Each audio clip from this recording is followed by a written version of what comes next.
This is a Film Stories original podcast. I'm Chris Carter, creator of The X-Files, and you're listening to The X-Cast.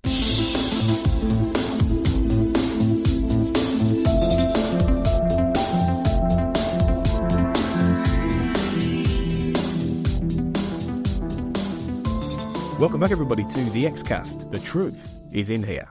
I'm your host, Tony Black, and our journey into Season 10 continues, the mini-series, and we're talking still about Founder's Mutation for the last time. This time, we're going to be getting a little bit more into the plot and the mysterious experiments of the founder himself, Augustus Goldman, and his two children, Kyle and Molly, and exploring a little bit of that. I'm joined once again by Andrew Brooker.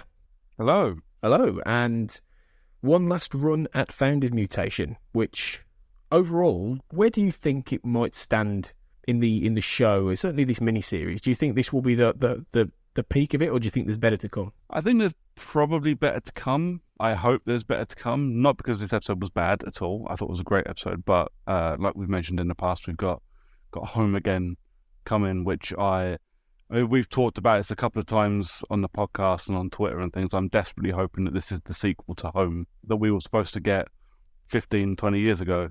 So I've got my fingers crossed that it's going to go up. But, you know, if it peaks here, there's nothing wrong with that. It's a very, very good episode. I'm inclined to think like you. I think it will get better. You know, I think Founder's Mutation is a bit of a better episode than My Struggle in terms of what it's doing as a piece. I think I enjoyed My Struggle more because it was just 45 minutes of mythology and epicness.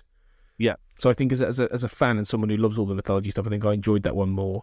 But this one I think was a really solid, you know, piece of work by James Wong, and really gets in some quite nasty, horrible territory at times as well. You know, it's got many facets to it. Yeah, it's got a bit of everything, hasn't it? It's got your nasty bits, you've got your blood and your gore, you've got your investigations, you got, you know, a little bits of mythology. It's an all-round great episode, and it would be just as good, maybe not in 7, 8, and 9, but, you know, in the earlier seasons, you know, it would definitely be up there with the great episodes from those seasons as well. I think it's a fantastic X-Files episode. It's as good as some of the stuff we've got in earlier episodes, yeah, definitely. I think the other thing as well about this season is that already you can see where the money's going, can't you? You can see that it's, you know, they've spent a lot of money on it, and it looks good, and it just has a certain finesse, I think. Oh, absolutely. They've been given, for their 6 episodes this time around, they've probably got the budget that they had for 22 or 24 back in the day, and because they've only got 6 hours to spread it across, you know, they can spend a bit more money and make it look a bit better, and, you know, kind of make everything cleaner, and you don't have to do, you know, the old school Chris Carter hiding in the shadows because you haven't got the money to make it look good. Yeah, which on the one hand, you know, as we've talked about in previous episodes in like season 1, is a good thing. You know, the whole idea of it being a bit lo-fi and grungy.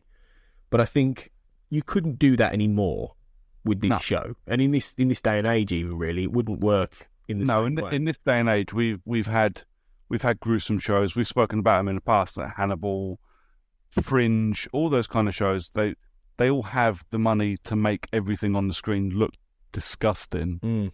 You know, you can't get away with just hiding stuff in the dark and quick flash cuts to make it, you know, to get quick hints at it. It wouldn't work in this day and age. But I think what this episode especially has proved is that they can still unsettle you. You know, I mean, obviously James Wong and with Glenn Morgan are two of the best at this. You know, as you said earlier with Home, this isn't as good as Home. You know, very little is, but it's the whole thing of there are certain moments in this that are genuinely, if not scary, then really, I remember going, a couple of points. I mean, the first one is when Sanjay rams the knife into his head. Oh, that's, yeah. I was eating my dinner when I watched that. That's not a good idea. No, I had to stop. Oh, yeah. It's the thing, and this is where TV has gone in the right direction for a couple of years now, and people have suddenly realised high def doesn't just mean what you see on the screen. High def sound can just make you want to vomit, and that noise as he stabs himself in the ear, man.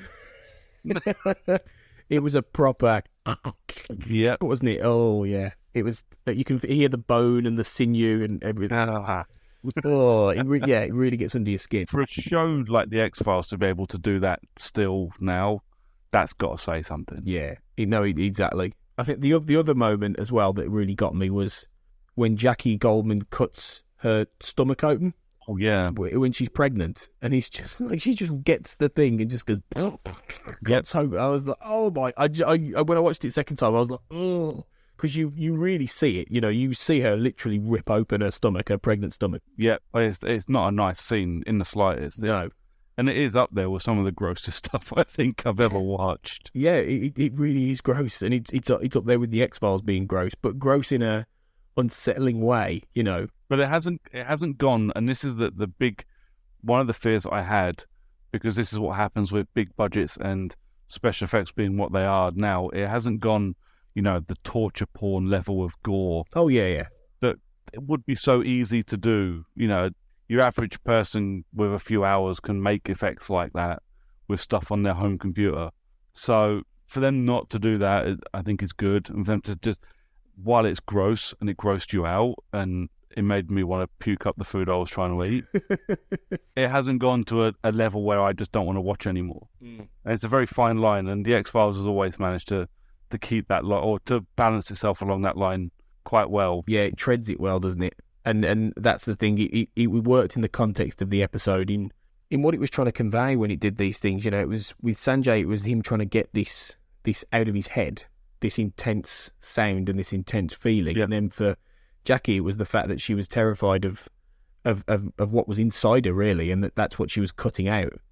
When she cuts out Kyle out of her belly. Yeah, I think that's what makes it so unsettling as well. Because each time, especially in this episode, it's accompanied by some real, honest desperation, and I think that's what makes it so unsettling. Like, this guy's desperate to get this noise out of his head. That's the only thing he can do is, push a letter opener through his ear. Imagine being that desperate. Yeah. That's an unsettling feeling all on its own. It is. Yeah, you've got to be pretty desperate to do that. It's true. Actually, there's a in that scene where you see Jackie Goldman telling the story of what happened with Kyle. Yeah, and she's talking to Mulder and Scully, isn't she, and recounting what happened. Have you seen the outtake of what happens when they were filming that? No. I don't know if you remember when they're first talking to her, she sees a cat, and she throws like an apple at the cat. Oh yeah, right. When she first did that, she threw the apple and it hit Gillian Anderson right in the breast. No. And you see Gillian Anderson posted it on her Twitter or Facebook, and you see her just go, and then she goes, "Oh my God, I'm sorry." And Gillian's like, I think they started laughing. Yeah, and but she took it in good humour, I think. But that would have hurt. Yeah, she properly wallops that over the room. I have to hunt that out, I think, when we're done recording. That sounds amazing. Look it up, everyone. It will be on Gillian Anderson's feed somewhere or on Twitter or whatever. But yeah, quite funny. That'll be on the DVD as well. You can bet your bottom dollar. But yeah, so the episode itself obviously takes a while to get to the character of Augustus Goldman and the twins, because it's Mulder and Scully investigating the whole the story and everything, and getting into the point where they begin to understand what's going on. What did you make of the founder himself, Augustus Goldman? Was he a misguided good guy, or was he just a dodgy scientist? I think he starts as the misguided good guy, doesn't it? I think, as generally it goes with these people, he starts with the best of intentions, and then I think he very quickly becomes the mad scientist. Yeah, but I don't think you can do what he was doing for that long and still try and think you're the good guy. Because he was testing on children, wasn't he? Whether quite what he was doing is left a little bit uncertain. Because when he's questioned on whether or not alien DNA was involved, he's not shocked so much as defensive. So there's the sense that maybe, yes, he was involved with the government, and he was, which would explain why at the end the FBI, DOD, beardy twat guy we talked about in the last episode, he's there making sure that Mulder and Scully can't get in and tell Skinner to keep his people back, and they're very much locking down the building where it all goes down. So there's the suggestion that Goldman was very much one of theirs, and what he was doing was either trying to create hybrids or whatever. And obviously there's the whole thing when possibly the scene that creeped me out the most, which is when Jackie's talking about what happened, and she she thinks Molly is drowning, and she dives into the pool, and Molly's just breathing, and she turns to her and just smiles underwater. I was like, oh, that really fucking creeped me out. That did. Yeah, I remember saying very, very similar to The Wife. Actually, there's a couple of scenes in films of people doing similar that every time just make you kind of want to push back and get away from the TV. Yeah, it's really unnerving. And the way he filmed that was really good, because you just see her go, what the fuck, when she's underwater. It was beautifully done because you kind of knew it was going to happen. Yeah. At the same time, no matter which way it ended, whether she turned around and was still alive or she swam around and she was dead, it was going to be a horrible, horrible scene. Yeah. And it was just a different kind of horrible that made you want to run away. Yeah. Exactly. It's a creepy fucking smile as well. It really is. It's just like, hello. It's just like, oh my God. But obviously that, again, links back to the mythology as well. You know, the whole idea that the alien-human hybrids, you know, people like the guy in the Erlenmeyer Flask and obviously Lucy Lawless in season 9. Oh, yeah. Who could breathe underwater, you know, and you see them being able to do that. And that goes back right to the first season of the show, which I liked as a callback to the fact that these kids potentially are some kind of new hybrid, and they have, you know, it's again little links to the past and to the mythology that I think are important to have in there, because it means that there's still that respect for what came before. Absolutely, but they don't make the silly mistake of like calling in, like you say, like Lucy Lawless was a great character on her own, but the whole super soldier thing was a bit daft. It just went a bit Terminator, didn't it, in the end? It did. It went very Terminator. It became, they kind of painted themselves into a corner with it when they couldn't be stopped, except for mysterious stone. Just Yeah. no. Well, it's because I was reading recently, and we will get to this on the Xcast. I was reading the first volume of the season 10 comic by Joe Harris, which is an alternate version of this now, of what's happening on the telly. They're not canon anymore, are they? No, they were, because Chris Carter had a hand in writing the first 5 issues, which were mythology. And there's, you know, some really cool ideas in there, and it's a really nice take. But one of the things in it is that magnetite, which is the stone, as you said, that ends up being able to kill the super soldiers, luckily, is all part of the story, and that it's being pumped in like a pipeline, and it's actually around a national park that is keeping super soldiers and aliens in. So that's quite a nice idea. But the thing is, you can do that in a comic much easier than trying to explain all that in a new, you know, in an episode. It would have been what they do in that comic, if you ever read it, is a very, very different kind of mythology story than you could do on TV, I think. Because you can get away with much, much more in a comic or graphic novel or whatever you want to call it. You can put more into that, and you can be forgiven for much more silliness, for want of a better word, because you're reading a comic book. Exactly. And I fully intend for us to do the season 10 comics at some point. I really do. I think, and the new IDW publishing comics that are going to come in April, which are based on this new miniseries. Okay, I didn't realise that was happening. Yeah, they're doing like they do with Star Trek after the movies, filling in gaps. They're doing it for the X-Files now, which is wonderful, because we'll get a new comic every month or whatever, set in this new after the season 10, I believe, or in the middle of season 10. Nice. Yeah, so we'll do all that. We will get to those things. So they're well worth a read, but it's just interesting how they do that differently. But yeah, going back to this, you've got Goldman, who's a bit of a mad sod. We don't really get to know him that well, but we get the idea. The more interesting thing is Kyle and Molly, which is his 2 children. Who Kyle obviously was, cut out of his mother's womb and then disappeared and then was raised by her foster mother, and then Molly's been kept by her father in captivity with all the other children. Now they were weird as well, weren't they? All the different kids that we see in almost like the Silence of the Lambs. Yeah, the little glass cages, you know. Yeah. Like there was the one that got me was the kid that has the facial dysmorphia, and it's almost like it's into the furniture. Yep. That was like, wow. Is that? I did think. I know that you do have some of these kids who have things like progeria and stuff, but are these real? They can't be. They must be inventions for the show. I don't know. I mean, I hope they are, because poor fuckers would be suffering awfully, wouldn't they? They would. They look like they would just. Oh no, you couldn't have things like that in real life. Surely you couldn't. No. I mean, things like elephantitis and things like that are as real as I want to get. Thank you very much. Yeah. And even then, some of those can be horrific. No, exactly. You would hope so. You would hope that they're created for the show, but they leave a real impression. But obviously, Kyle and Molly aren't that. There's a very much I said this earlier in the previous episode, but I think there's a real X-Men vibe with these two in terms of the fact they have what seems to be like this alien sort of telekinetic power. Yeah, absolutely. I think it's interesting that they're the only ones that do. Yeah. Because you've got all these other kids and, melted faces, and the kid they talk to with this really bad disfigurement and that, but none of them have superpowers except for those two. But is it that they, because the intimation is that they are failed experiments potentially? Yeah. And that Goldman may have actually got it right with Kyle and Molly, but he didn't know what he was creating almost, and that he's created two alien human hybrid creatures, human beings or whatever that can shatter glass with their minds and send Mulder flying and Scully flying across a room, which was like, it was really, really cool to see. But when you do that, so when you look at it that way, so obviously you go up the corridor and you've got the kids in various stages of whatever, and then you get to her.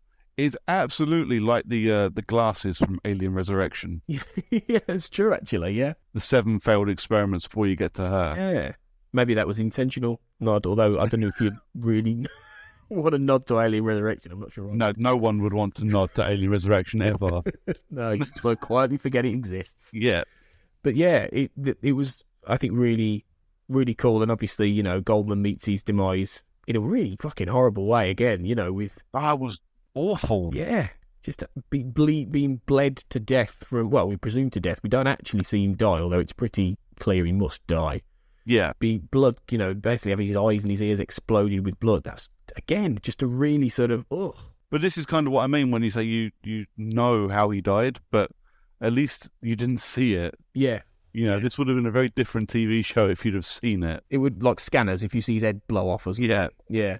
It just underscores the idea that these kids, who seem to have just vanished, although, like you said, well, you were going to say earlier about Molly, I suspect we will see them again. If not in this run, then in another run, they may well do a sequel. If they don't feature in the actual mythology, which is every possibility they might, then I think we might get a sequel episode with those two. Because it's very much unfinished. And there's ripe for some exploration there of these two telekinetic alien kids roaming around out there. Spin-off, maybe. Yeah, maybe. The X-Men files. There you go. Yeah. You want to copyright that before someone else does. That's mine. You heard it here first. Yeah, all in all, I think Founders Mutation is a really solid episode. It blends mythology and Monster of the Week, and even emotional stuff for the two leads really well. And it surprises you, I think, in how well it does all that and how much it does that. So I think it's a successful second episode. Absolutely, without a doubt. It's because you and I have spoken about a couple of the early episodes, and especially like the episodes 2 and 3 from season 1, and this is what Conduit should have been. Yeah, that's a good point. Yeah, this is that episode. This is what Conduit tried to be. It tried to be an episode all on its own with a little bit of mythology added into it, and failed miserably. This one was it was spectacular, and character work, obviously, from Mulder. Yeah, plenty of character work for everybody in this one. New characters we've had introduced to us with the two X-Men. Literally they're the twins from X-Men and the Avengers. Yeah, they are, aren't they? Scarlet Witch and Quicksilver. It's true. Yeah. So I think this is how that's Conduit essentially was the second episode after the very long pilot that bled into Deep Throat. This is the episode that Conduit wanted to be. I think it was a spectacular 45 minutes. I think you're right. I think that's a really good way of looking at it, definitely. Okay, we do have, just before we go, a little bit of feedback from Clarence Moy at CH Moy, who wrote me back, actually, in an email just discussing some other stuff, but he wrote me back about the comments he'd made in an earlier episode talking about my struggle, in which he talked about how he wasn't that necessarily keen on the mythology, and he did quantify a little bit of this, and he did say, he said, I was rethinking my original statement. It's not mythology I dislike outright. It's more the episodes that are overtly conspiratorial and omit the series running commentary on what it's like to be human. After watching all 201 episodes recently, that's the thing the overall series left me with. It cleverly ties into aspects and commentary on humanity into all of its stories, monster or myth. I thought my struggle largely lacked that aside from Mulder and Scully's great reconnection. That's an interesting way to look at it, really, isn't it? About how he takes from it much more about the ideas of humanity as opposed to just the conspiracy angle. Yeah, I'd say that's definitely a good way of looking at it in the original seasons, as they'll from here on be known. But yeah, I could see how that was missing probably from My Struggle. I think My Struggle had a delicate balance it had to make, though, because it had to, for fans, it had to get everybody back on screen and get us all whooping and cheering at what was going on. But at the same time, you know, as much as we might not want to believe it, there are people that haven't watched the X-Files and are just going to be watching it because it's on Fox at 8 o'clock. When it premiered after the football, you know. Yeah. It would have had one of the biggest audiences ever because it's just had the biggest game of the year on the telly right before it. So you need to be able to hook those people in as well. And I think it was a tough ask, and maybe for non-fans it maybe didn't quite fall right. I do think it balanced it well. I think because they'd done the 2-night premiere, so they had that and then they had Founders Mutation, I think what he's looking for you get more in Founders Mutation, even though it's still technically really a mythology episode as well. That's true. Yeah, let us know what you think going forward, Clarence, and anybody else, obviously, about these episodes and about mythology and about how it blends together, because it's really interesting what Clarence has said, and it's interesting to see if anyone else agrees with that, really. So thank you for the feedback, guys, and keep that coming in, definitely, as we go forward. We are done with Founders Mutation, though, now, and Andrew will be joining me again for a look into what I think could end up being the episode that we all remember the most from this season, and that's Mulder and Scully Meet the Weir Monster, which is Darren Morgan's much, much anticipated return to the show. So, excited that you'll be back for that one. I can't wait. It's going to be fun. It will definitely fun. He's the order of the day there. Oh, yeah, without a doubt. Without a doubt. So, we will be back to look at that episode. So until then, remember, guys, trust no one.